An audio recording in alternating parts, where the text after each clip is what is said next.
Hi అండి, అందరికీ నమస్తే. మన జీవన విధానంలో మనము పరిగెత్తుతూ ఉన్నాము. చివరికి మన గమ్యస్థానం చేరాము. వెనక్కి తిరిగి చూసుకుంటే ప్రపంచమంతా కనిపిస్తుంది, కానీ అందులో మన కుటుంబం అయితే కనిపించట్లేదు. నిజం, ఇది పచ్చి నిజం.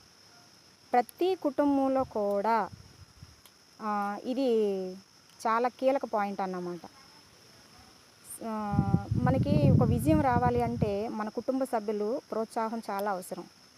కానీ కొంతమంది మన వెనక ఉన్నది మన కుటుంబమే అని మర్చిపోయి మేము విజయం సాధించేసాము, మేము గెలిచేసాము అనుకుంటారు. కానీ ఆ విజయం వెనక ఉన్నది మన కుటుంబ సభ్యులు, మన తల్లిదండ్రులు, ముఖ్యంగా వారి శ్రమ అనుభవము అనేది గ్రహించలేకపోతున్నాం.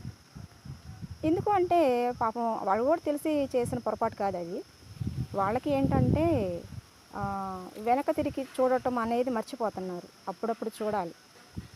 ముందు పరిగెత్తే వాళ్ళు ఒక్కోసారి వెనక్కి కూడా తిరిగి చూడాలి. అది పరుగు ప్రపంచం కావచ్చు, జీవిత విధానం కావచ్చు, చదివే చదువులు కావచ్చు, ఏదైనా కూడా ప్రతిదీ కూడా మనం ఒకసారి చెక్ చేసుకోవాలి.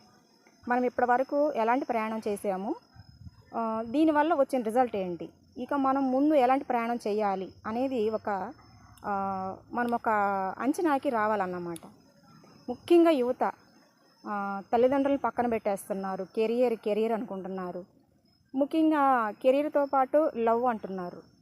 కానీ ఈ రెండింటిని పట్టుకొని, రెండు చేతులతో పట్టుకొని పరిగెత్తుతున్నారు. కానీ నీ కుటుంబాన్ని నడి సముద్రంలో వదిలేస్తున్నాం అనేది ఎవరు ఊహించట్లేదు. ఓకే, నువ్వు వెళ్ళిపోతున్నావు, రెండు చేతులతో పట్టుకొని వెళ్ళిపోతున్నావు, నీ కెరియరు, నీ ప్రేమ. మరి నీకు అవసరమైనప్పుడు తిరిగి చూసుకుంటే నీకు తోడుగా నిలబడాల్సిన కుటుంబం కనిపించట్లేదు. ముందు దాన్ని బ్రతికించండి. ఆ తర్వాత మీరు ఏ ప్రపంచమైనా ఏదండి, అందుకు సపోర్ట్గా మీ తల్లిదండ్రులు ఉంటారు.